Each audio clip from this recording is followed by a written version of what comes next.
Bonjour à tous.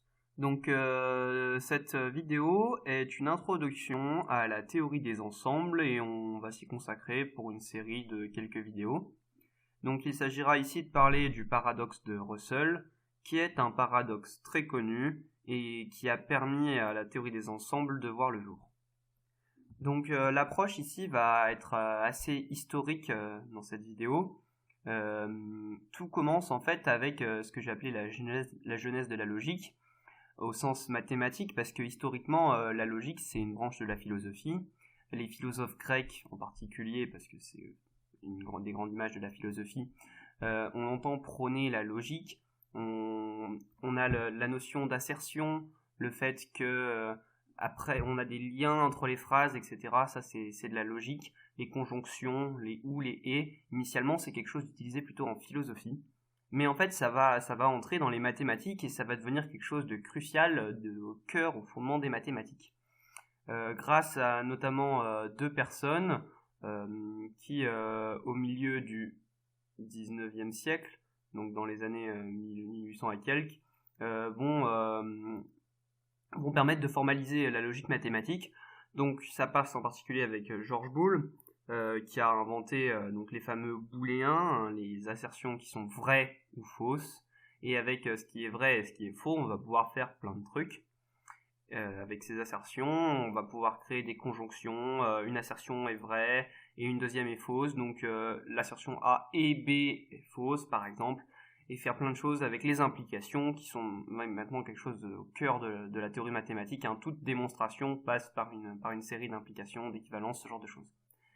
Une deuxième figure, hein, c'est celle de Morgan, et on connaît en particulier les lois de Morgan, avec non A et B qui est non A ou non B, et non A ou B qui est non A et non B. Donc je voulais les citer parce que c'est des exemples typiques de ceux qu'on va retrouver en logique. Voilà, la logique au niveau le plus fondamental, le plus élémentaire, ça ressemble à ça. Alors, la logique, c'est pas juste quelque chose d'abstrait, en fait, c'est quelque chose qui va être très utile. En particulier, ça va nous permettre de formaliser les limites.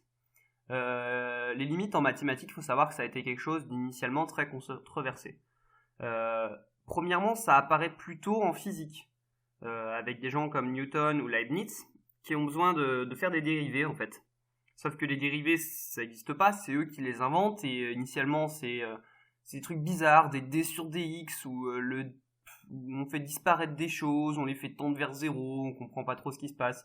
Par exemple, sur le calcul du taux de variation, initialement, le h qui tend vers zéro, on a divisé par un truc qui était zéro, puis après on l'enlève, on sait pas trop ce qui se passe. Ça semble être des choses interdites en maths, et en particulier ça va être beaucoup critiqué, ça va être qualifié de fantôme de quantité disparue pour se moquer de ces infinitésimaux qui disparaissent comme ça en fin de formule parce qu'on n'en a plus besoin. Et en particulier la logique, ça va permettre de formaliser cette notion de limite. Donc on doit ces travaux à Karl Weierstrass, qui dans les années un peu après 1850, en 1861 en l'occurrence, va donner une première définition en particulier de la continuité. Jusqu'à maintenant, la continuité c'était quelque chose de très intuitif, un peu le tracé au crayon qu'on nous dit quand on est au lycée par exemple. On commence par nous dire que la continuité c'est en fait on peut tracer quelque chose sans lever le crayon, ce genre de choses. Et en fait, ça va permettre de formaliser en particulier la notion de limite, c'est la notion de continuité. Donc voilà, la logique, c'est vraiment quelque chose de fondamental en maths, de très important, parce que ça permet de faire plein de trucs. Donc voilà, ça c'était pour une petite utilisation de la logique qui s'est révélée bien utile. On va revenir un peu plus sur ce qui concerne la théorie des ensembles. Les ensembles, je voudrais d'abord en citer un premier, c'est l'ensemble des nombres entiers. En fait, l'ensemble des nombres entiers, tout le monde trouve ça très naturel, sans mauvais jeu de mots, parce qu'on comprend bien ce que c'est. On a l'impression du moins de comprendre les entiers. Mais en fait, c'est quelque chose de compliqué à construire mathématiquement, les entiers. Construire une addition, construire une multiplication, c'est finalement pas si facile que ça. Surtout quand on veut l'axiomatiser. L'axiomatisation, c'est quelque chose qui va arriver un peu plus tard, un peu avant les années 1900. On a la volonté d'axiomatiser les mathématiques, c'est-à-dire de tout démontrer à partir d'axiomes élémentaires qui sont des briques qui permettraient de démontrer toutes les mathématiques. Et on essaye de trouver des systèmes de briques qui fonctionnent, et en particulier Peano, il va se charger d'axiomatiser l'arithmétique.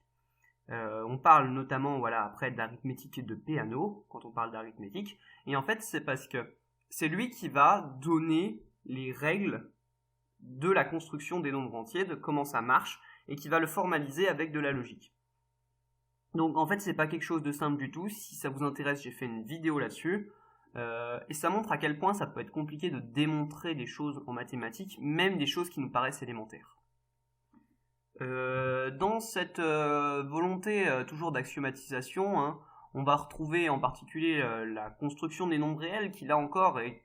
Les nombres réels, finalement, c'est quelque chose qui nous paraît assez naturel, hein, c'est les rationnels plus les irrationnels, les trucs pénibles comme pi ou racine de 2 qu'on sait pas trop comment classer. Et en fait c'est super compliqué à construire. Alors bon, super compliqué, non, relativisons un peu, mais c'est pas facile, c'est pas du tout quelque chose de trivial. En particulier, on peut le construire avec les suites de Cauchy. C'est des choses qu'ont fait Méret et Cantor.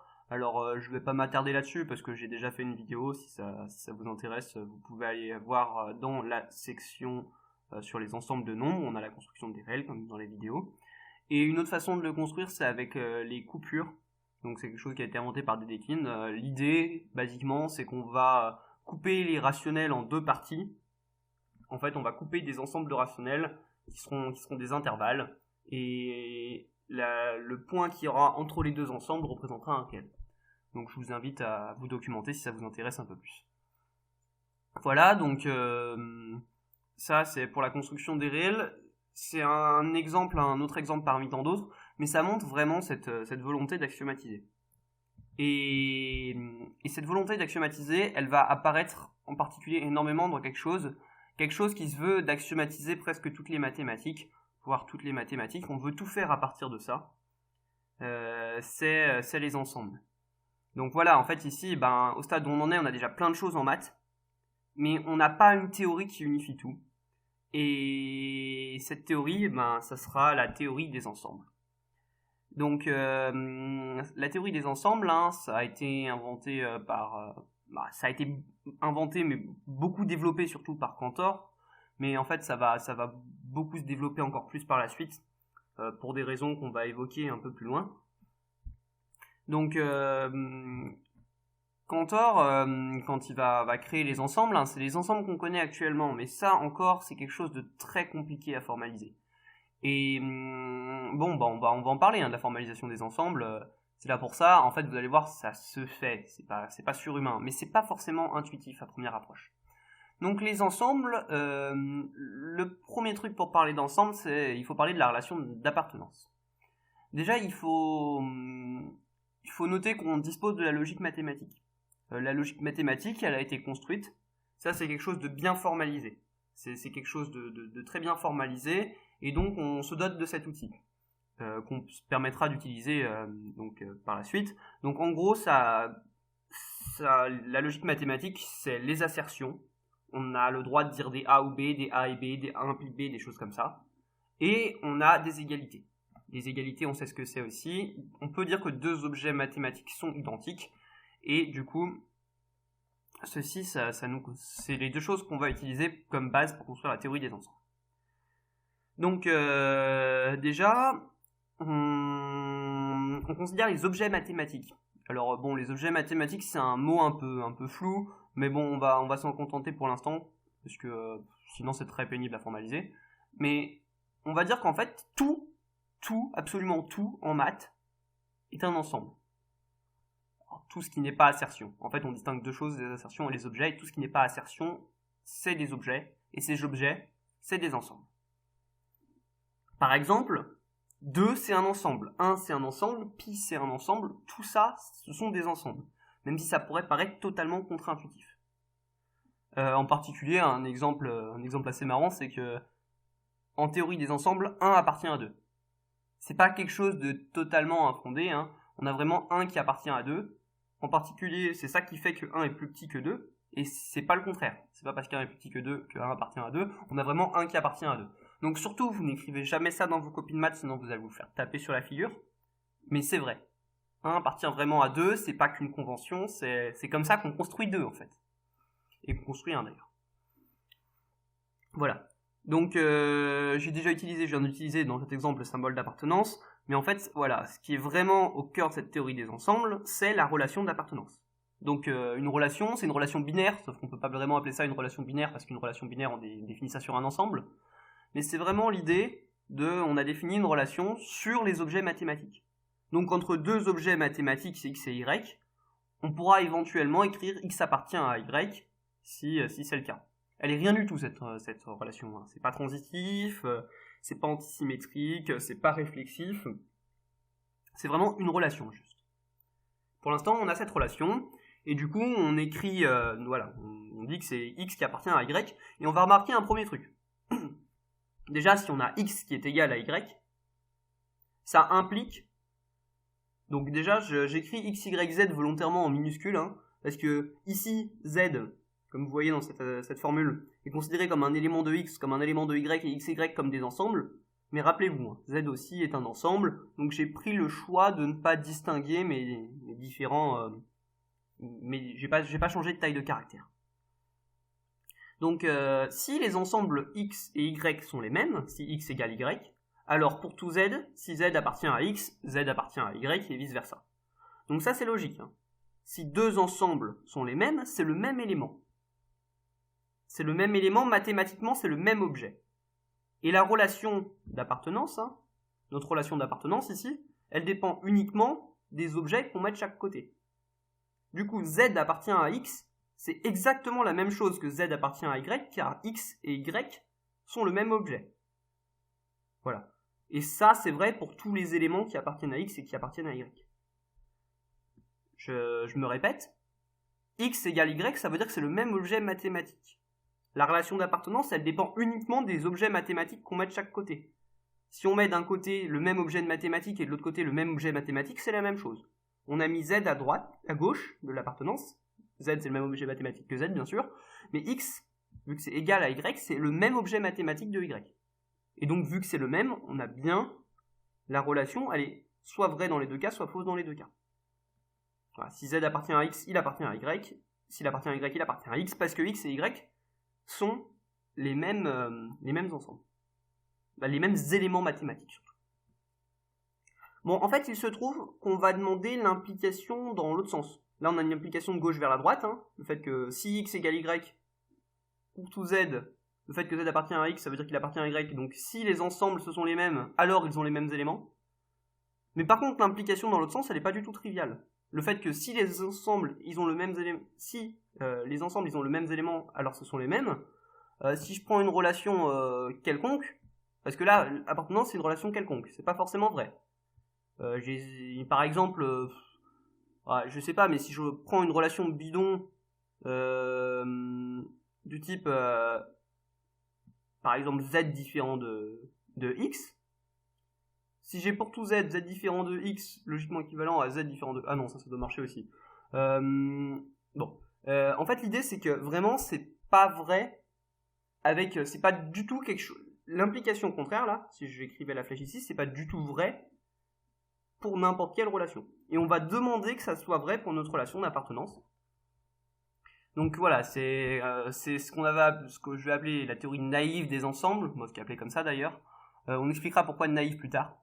Et en fait, c'est basé sur les principes de Cantor. Et le premier principe, c'est le principe d'extensionnalité. Et là, le principe, là, vous le reconnaissez presque, en fait, hein. C'est exactement ce qu'on a écrit ici. Si deux ensembles sont égaux, alors ils ont les mêmes éléments.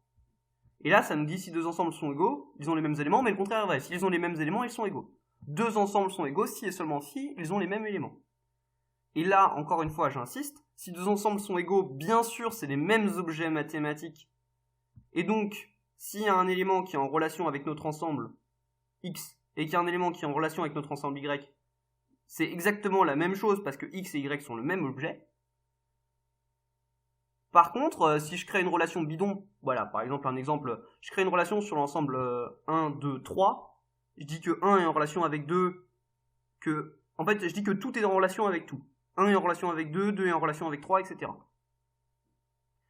Pour tout Z, c'est la même chose d'avoir 1 en relation avec, par exemple, 1 est en relation avec 2, 1 est en relation avec 3, 2 est en relation avec 2, 2 est en relation avec 3, 3 est en relation avec 2, 3 est en relation avec 3. Donc 2 et 3, il y a bien tous les éléments qui, quand ils sont en relation avec un, ils sont en relation avec l'autre. Pourtant, on n'a pas de 2 égale 3. Mais là, pour les ensembles, pour la relation d'appartenance, attention, pour cette relation spécifiquement, du coup, le sens de gauche vers la droite, il était naturel, cette implication. Le principe qu'on utilise pour fonder la théorie des ensembles, c'est un axiome. Il nous dit qu'en fait, on veut aussi, pour que nos objets mathématiques ils soient cool, avoir l'implication dans l'autre sens. Et ça, c'est très logique. On a envie que si deux ensembles ils ont les mêmes éléments, ça soit les mêmes. Mais voilà, il faut le préciser, il faut fixer cet axiome. Donc ça, c'est le premier axiome, l'axiome d'extensionnalité, qui nous dit que deux ensembles sont les mêmes seulement s'ils ont le même élément. Jusque-là, rien de bien fou. La deuxième chose, c'est le principe de compréhension. Il nous dit en fait qu'on peut définir un ensemble par compréhension, c'est-à-dire si on prend une propriété donnée, une propriété P, on peut construire l'ensemble des X, c'est-à-dire des objets mathématiques, qui vérifient la propriété.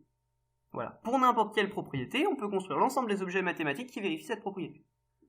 Par exemple, je peux prendre l'ensemble des vaches roses, l'ensemble des nombres naturels, l'ensemble des pistaches qui sentent le poivre, et par exemple l'ensemble de tous les ensembles qui ne se contiennent pas eux-mêmes. L'ensemble de tous les ensembles qui ne se contiennent pas eux-mêmes. Oula, on peut prendre des trucs vachement chelous quand même. Mais bon, les ensembles qui ne se contiennent pas eux-mêmes, en soi, c'est une propriété. Bon, même s'il n'y en a pas, c'est quand même une propriété. On sait pas trop en fait, s'il y en a pas. Pour l'instant, on n'a rien dit là-dessus. Et en fait, l'ensemble de tous les ensembles qui ne se contiennent pas eux-mêmes, ça peut pas exister. On va détailler ça. Ça s'appelle le paradoxe de Russell. Russell. Bon, excusez-moi, ma prononciation est terrible. Donc le paradoxe de Russell, qui est énoncé en 1901 par le dénommé Bertrand Russell, qui à cette époque-là est assez jeune, il a 29 ans, c'est un universitaire prometteur, et qui sort ça, qui à l'époque est un peu inconnu du bataillon, et qui va sortir ça d'un peu nulle part, et qui va un peu bouleverser tout. Parce qu'il bouleverse donc la théorie des ensembles de Cantor, construit à peu près une trentaine d'années auparavant, une vingtaine d'années. En 1880, entre 1870 et 1880, Cantor et formalise tout ça. Et donc, si on prend l'ensemble de tous les ensembles qui ne se contiennent pas eux-mêmes, c'est-à-dire l'ensemble des X tel que X n'appartient pas à X, X n'est pas un élément de lui-même. Là, la propriété du coup qu'on a utilisée dans le principe de compréhension, la propriété Px qu'on utilise, c'est X n'appartient pas à X. On se demande si l'ensemble de ces ensembles qui ne se contiennent pas eux-mêmes, est-ce qu'il appartient à lui-même? Donc l'ensemble des ensembles qui ne se contiennent pas eux-mêmes appartient-il à lui-même? Il y a deux possibilités. Soit il appartient à lui-même. Donc dans ce cas-là, si l'ensemble E appartient à l'ensemble E, je l'appelais E, s'il appartient à lui-même, c'est-à-dire qu'il vérifie la propriété qui le fonde. En particulier, la propriété PE est vraie si E appartient à E. Et si la propriété PE est vraie, ça veut dire que E n'appartient pas à E parce que c'est exactement ce que dit la propriété P. Voilà, X n'appartient pas à X. Dans l'autre sens, si E n'appartient pas à E, alors la propriété PE est vérifiée. Oula, excusez-moi, il ne devrait pas du tout y avoir de nom ici. Oubliez ce nom, il n'a rien à faire là. C'est moi qui me suis embrouillé en écrivant. Donc, on oublie ce nom. Si E n'appartient pas à E, c'est la propriété PE est vérifiée. Mais si la propriété, elle est vérifiée, on oublie le nom toujours. Si la propriété, elle est vérifiée, c'est que l'élément, il est dans l'ensemble. Et donc, E appartient à E. Et là, on a un ensemble qui appartient à lui-même et qui n'appartient pas à lui-même. Et ça, c'est une grosse contradiction. Parce que le fait de ne pas appartenir à lui-même, c'est exactement le contraire d'appartenir à lui-même. Logiquement, ça marche pas. Donc on a construit quelque chose qui était incohérent avec les lois de la logique. Et c'est quelque chose du coup d'absolument terrible. Le paradoxe de Russell, il nous montre que la théorie des ensembles, ce avec quoi on avait formalisé toutes les mathématiques, en fait ça marche pas. Donc voilà, pour culture, Russell il avait envoyé ça à quelqu'un qu'on appelle Frege. Il a envoyé une lettre à Frege avec ce paradoxe qu'il avait découvert. C'est la première fois qu'on entend parler du paradoxe de Russell. Et en fait, Frege, il allait publié un livre qui s'appelait Grundgesetze der Arithmetik. Alors bon, excusez mon allemand, hein. En fait, dans ce livre, Frege, il formalisait l'arithmétique, en particulier, et en particulier, il utilisait des ensembles, et le principe de compréhension. Celui qui nous dit qu'on peut prendre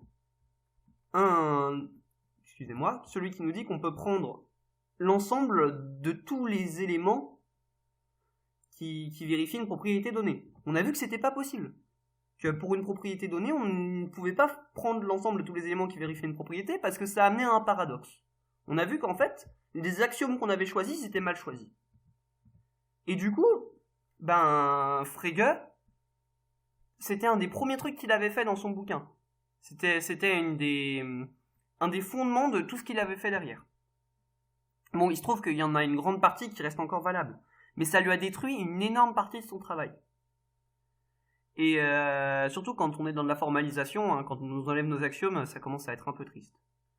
Et donc il écrit dans la préface du 2e livre de Grundgesetze der Arithmetik, il écrit la chose suivante en 1903, donc 2 ans après la lettre de Russell. Il écrit que pour un écrivain scientifique, il est peu d'infortune pire que de voir l'une des fondations de son travail s'effondrer alors que celui-ci s'achève. C'est dans cette situation inconfortable que m'a mis une lettre de monsieur Bertrand Russell, alors que le présent volume allait paraître. Donc voilà, la première phrase déjà, personnellement elle me brise le cœur. C'est quand même assez déprimant pour lui. Ça discute aussi la notion de vérité en mathématiques, hein. Qu'est-ce qui est vrai, qu'est-ce qui est faux. Là il avait fait plein de trucs, mais à partir d'un truc faux, ça se révèle faux quand même. Est-ce que son travail n'a servi à rien ? Tant de questions qu'on pourrait se poser, hein, parce que Frege a vraiment été un grand logicien en particulier de cette époque-là. Et du coup, voilà. On avait créé la théorie des ensembles, on pensait pouvoir unifier les mathématiques, et on découvre que tout s'écroule, que les mathématiques telles qu'on les avait pensées n'ont en fait plus de sens. Comment est-ce qu'on va réussir à se remettre de tout ça ? Donc voilà pour cette vidéo, et puis la suite dans un prochain épisode.